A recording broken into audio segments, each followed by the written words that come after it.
Om Shanti. Good morning. 21 दिसंबर 2024 की मुरली का सार है, मीठे बच्चे, सच्ची कमाई करने का पुरुषार्थ पहले स्वयं करो, फिर अपने मित्र संबंधियों को भी कराओ। Charity begins at home. मीठे बच्चे, सच्ची कमाई करने का पुरुषार्थ पहले स्वयं करो, फिर अपने मित्र संबंधियों को भी कराओ। Charity begins at home. प्रश्न है, सुख अथवा चैन प्राप्त करने की विधि क्या है? सुख अथवा चैन प्राप्त करने की विधि क्या है? उत्तर है पवित्रता। जहाँ पवित्रता है वहाँ सुख चैन है। बाप पवित्र दुनिया सतयुग की स्थापना करते हैं। वहाँ विकार होते नहीं। जो देवताओं के पुजारी हैं वह कभी ऐसा प्रश्न नहीं कर सकते कि विकारों बिगर दुनिया कैसे चलेगी। अभी तुम्हें चैन की दुनिया में चलना है, इसीलिए इस पतित दुनिया को भूलना है। शांति धाम और सुख धाम को याद करना है। ओम शांति। डिटेल है, ओम शांति का अर्थ तो बच्चों को समझाया हुआ है। शिव बाबा भी ओम शांति कह सकते हैं, तो सालिग्राम बच्चे भी कह सकते हैं। आत्मा कहती है ओम शांति। Son of silence father. शांति के लिए जंगल आदि में जाकर कोई उपाय नहीं किया जाता। आत्मा तो है ही साइलेंस, फिर उपाय क्या करना है? यह बाप बैठ समझाते हैं। उस बाप को ही कहते हैं कि वहाँ ले चल जहाँ सुख चैन पावे। चैन अथवा सुख सभी मनुष्य चाहते हैं, परंतु सुख और शांति के पहले तो चाहिए पवित्रता। पवित्र को पावन, अपवित्र को पतित कहा जाता है। पतित दुनिया वाले पुकारते रहते हैं कि आकर हमको पावन दुनिया में ले चलो। वह है ही पतित दुनिया से लिबरेट कर पावन दुनिया में ले चलने वाला। सतयुग में है पवित्रता, कलयुग में है अपवित्रता। वह वाइसलेस वर्ल्ड, यह विशेष वर्ल्ड, यह तो बच्चे जानते हैं। दुनिया वृद्धि को पाती रहती है। सतयुग वाइसलेस वर्ल्ड है, तो जरूर मनुष्य थोड़े होंगे। वह थोड़े कौन होंगे? बरोबर सतयुग में देवी देवताओं का ही राज्य है। उसको ही चैन की दुनिया अथवा सुखधाम कहा जाता है। यह है दुखधाम। दुखधाम को बदल सुखधाम बनाने वाला एक ही परम पिता परमात्मा है। सुख का वर्षा जरूर बाप ही देंगे। अब वह बाप कहते हैं दुखधाम को भूलो, शांति धाम और सुखधाम को याद करो। इसको ही मनमना भाव कहा जाता है। बाप आकर बच्चों को सुखधाम का साक्षात्कार कराते हैं। दुखधाम का विनाश कराए शांति धाम में ले जाते हैं। इस चक्र को समझना है। 84 जन्म लेने पड़ते हैं जो पहले सुखधाम में आते हैं। उन्हों के हैं 84 जन्म। सिर्फ इतनी बातें याद करने से भी बच्चे सुखधाम के मालिक बन सकते हैं। बाप कहते हैं बच्चे शांति धाम को याद करो और फिर वर्षे को अर्थात सुखधाम को याद करो। पहले पहले तुम शांति धाम में जाते हो तो अपने को शांति धाम ब्रह्मांड का मालिक समझो। चलते फिरते अपने को वहाँ के वासी समझेंगे तो यह दुनिया भूलती जाएगी। सतयुग है सुखधाम, परंतु सभी तो सतयुग में आ नहीं सकते। यह बातें समझेंगे ही वह जो देवताओं के पुजारी है। यह है सच्ची कमाई जो सच्चा बाप सिखलाते हैं। बाकी सभी है झूठी कमाइयाँ। अविनाशी ज्ञान रत्नों की कमाई ही सच्ची कमाई कही जाती है। बाकी विनाशी धन दौलत वह है झूठी कमाई। द्वापर से लेकर वह झूठी कमाई करते आए हैं। इस अविनाशी सच्ची कमाई की प्रारब्ध सतयुग से शुरू हो त्रेता में पूरी होती है, अर्थात आधा कल्प भोगते हो। फिर बाद में झूठी कमाई शुरू होती है, जिससे अल्पकाल क्षण भंगुर सुख मिलता है। यह अविनाशी ज्ञान रतन ज्ञान सागर ही देते हैं।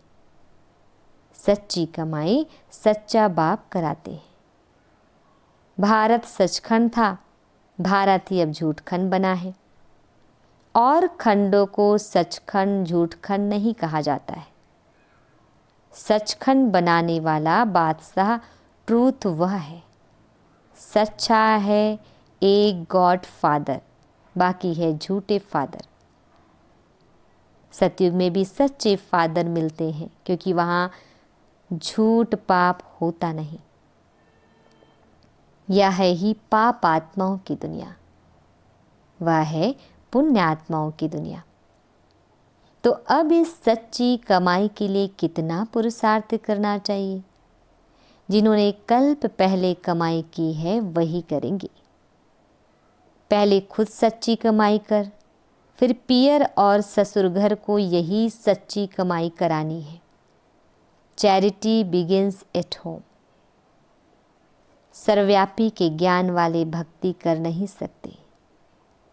जब सभी भगवान के रूप हैं, फिर भक्ति किसकी करते हैं?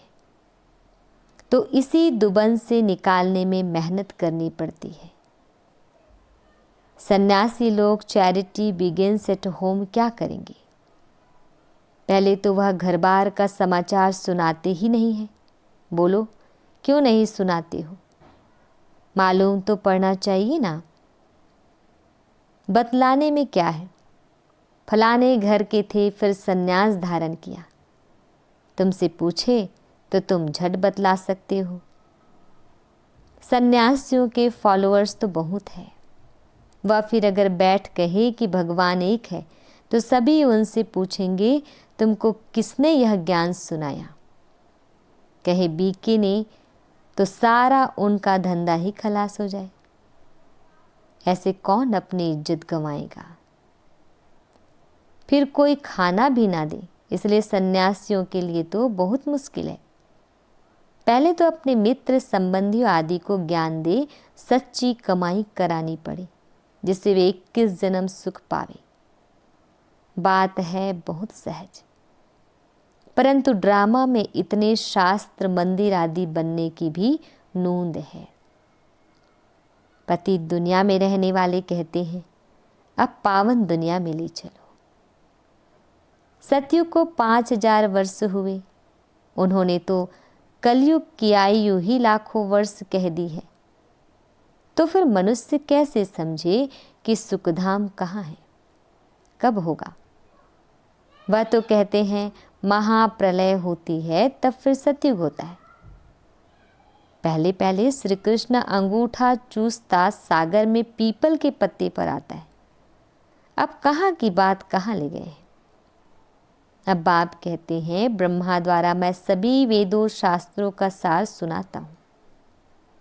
इसलिए विष्णु की नाभि कमल से ब्रह्मा दिखाते हैं और फिर हाथ में शास्त्र दे दिए हैं। अब ब्रह्मा तो जरूर यहाँ होगा। सूक्ष्म वतन में तो शास्त्र नहीं होंगे ना, ब्रह्मा यहाँ होना चाहिए। विष्णु लक्ष्मी नारायण के रूप भी तो यहाँ होते हैं। ब्रह्मा ही तो विष्णु बनता है, फिर विष्णु से ब्रह्मा बनता है।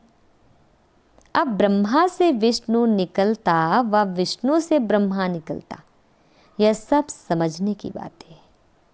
परंतु इन बातों को समझेंगे वह जो अच्छी रीति पढ़ेंगे। बाप कहते हैं जब तक तुम्हारा शरीर छूटे तब तक समझते ही रहेंगे। तुम बिल्कुल ही 100% बेसमझ कंगाल बन पड़े हो। तुम ही समझदार देवी देवता थे, अब फिर से तुम देवी देवता बन रहे हो। मनुष्य तो बना न सके। तुम तो देवता थे, फिर 84 जन्म लेते लेते एकदम कलाहीन हो गए हो। तुम सुखधाम में बहुत चैन में थे, अब बेचैन हो। तुम 84 जन्मों का हिसाब बता सकते हो। इस्लामी, बौद्धी, सिख, ईसाई, मठ पंथ सब कितना जन्म लेंगे, यह हिसाब निकालना तो सहज है। स्वर्ग के मालिक तो भारतवासी ही बनेंगे। सैंपलिंग लगती है ना, यह है समझाने। खुद समझ जाए तो फिर पहले पहले अपने माता पिता भाई बहनों को ज्ञान देना पड़े। गृहस्थ व्यवहार में रहते कमल फूल समान रहना है, फिर चैरिटी बिगिंस एट होम। पियर घर ससुर घर को नॉलेज सुनानी पड़ी। धंधे में भी पहले अपने भाइयों को ही भागीदार बनाते हैं। यहाँ भी ऐसे है। गायन भी है, कन्या वह जो पियर और ससुर घर का उद्धार करे। अपवित्र उद्धार कर नहीं सकते, तब कौन सी कन्या? या ब्रह्मा की कन्या ब्रह्मा कुमारी है ना। यहाँ अधर कन्या कुमारी कन्या का मंदिर भी बना हुआ है ना। यह तुम्हारे यादगार बने हुए हैं। हम फिर से आए हैं भारत को स्वर्ग बनाने के लिए। यह दिलवाड़ा मंदिर बिल्कुल एक्यूरेट है। ऊपर में स्वर्ग दिखाया है। स्वर्ग है तो यहाँ है। राजयोग की तपस्या भी यहाँ ही होती है। जिन्हों का मंदिर है उन्हों को यह जानना तो चाहिए ना। अब अंदर जगत पिता जगदम्बा आदि देव आदि देवी बैठे हैं। अच्छा, आदि देव किसका बच्चा है? शिव बाबा का। अधर कुमारी कुंवारी कन्या सब राजयोग में बैठे हैं। बाप कहते हैं मन मना भव, तो तुम बैकुंठ के मालिक बनोगे। मुक्ति जीवन मुक्ति धाम को याद करो। तुम्हारा यह सन्यास है। जैनी लोगों का सन्यास कितना डिफिकल्ट है। बाल आदि निकालने की कितनी कड़ी रस्म है। यहाँ तो है ही सहज राजयोग। यह है भी प्रवृत्ति मार्ग का। यह ड्रामा में नूंद है। कोई जैनी मुनि ने बैठ अपना नया धर्म स्थापन किया, परंतु उसको आदि सनातन देवी देवता धर्म तो नहीं कहेंगे ना। वह तो अब प्रायः लोप है। कोई ने जैन धर्म चलाया और चल पड़ा, यह भी ड्रामा में है। आदि देव को पिता और जगत अम्बा को माता कहेंगे। यह तो सब जानते हैं कि आदि देव ब्रह्मा है। आदम बीबी एडम यू भी कहते हैं। क्रिश्चियन लोगों को थोड़ी ही पता है कि यह एडम यू अब तपस्या कर रहे हैं। मनुष्य सृष्टि के सीजरे के यह हेड है। यह राज भी बाप बैठ समझाते हैं। इतने मंदिर शिव के व लक्ष्मी नारायण के बने हैं तो उनकी बायोग्राफी जानना चाहिए ना। यह भी ज्ञान सागर बाप ही बैठ समझाते हैं। परम पिता परमात्मा को ही नॉलेजफुल ज्ञान का सागर आनंद का सागर कहा जाता है। यह परमात्मा की महिमा कोई साधु संत आदि नहीं जानते। वह तो कह देते परमात्मा सर्वव्यापी है, फिर महिमा किसकी करे। परमात्मा को न जानने के कारण ही फिर अपने को शिवो अहम कह देते हैं। नहीं तो परमात्मा की महिमा कितनी बड़ी है। वह तो मनुष्य सृष्टि का बीज रूप है। मुसलमान लोग भी कहते हैं हमको खुदा ने पैदा किया तो हम रचना ठहरे।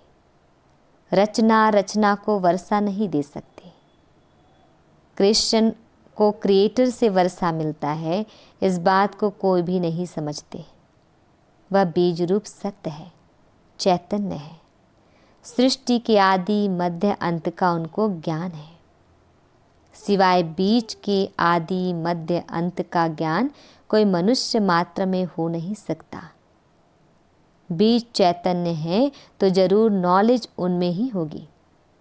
वही आकर तुमको सारी सृष्टि की आदि मध्य अंत का नॉलेज देते हैं।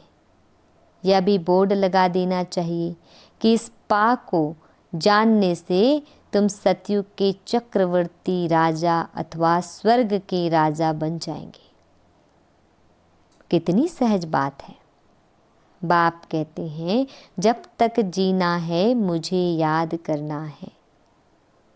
मैं खुद तुमको यह वशीकरण मंत्र देता हूँ, अब तुमको याद करना है बाप को।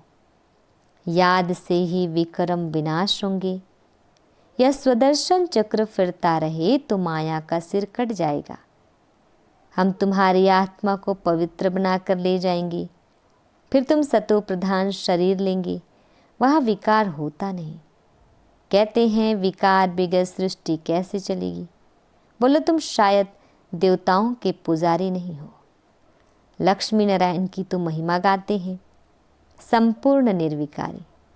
जगदम्बा जगत पिता निर्विकारी है।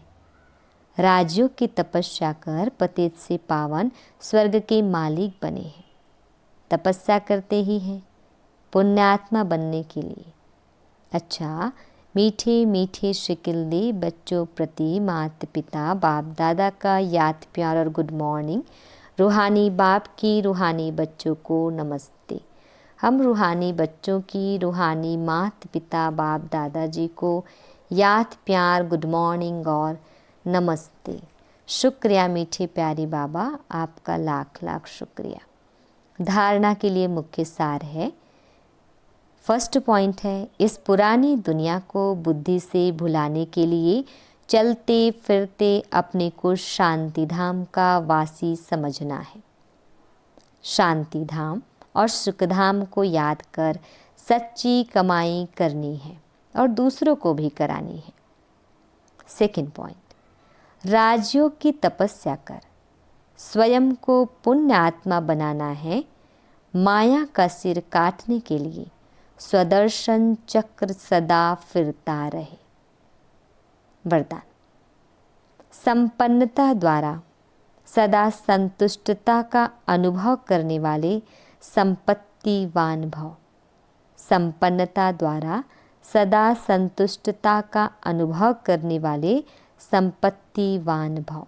डिटेल है, स्वराज्य की संपत्ति है ज्ञान, गुण और शक्तियाँ। जो इन सर्व संपत्तियों से संपन्न स्वराज्य अधिकारी है वह सदा संतुष्ट है। उनके पास अप्राप्ति का नाम निशान नहीं।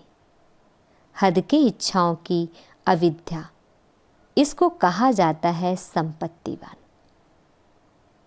वह सदा दाता होंगे, मंगता नहीं। वे अखंड सुख शांतिमय स्वराज्य के अधिकारी होते हैं। किसी भी प्रकार की परिस्थिति उनके अखंड शांति को खंडित नहीं कर सकती। स्लोगन, ज्ञान नेत्र से तीनों कालों और तीनों लोकों को जानने वाले मास्टर नॉलेजफुल है। ज्ञान नेत्र से तीनों कालों और तीनों लोकों को जानने वाले मास्टर नॉलेजफुल है। ओम शांति।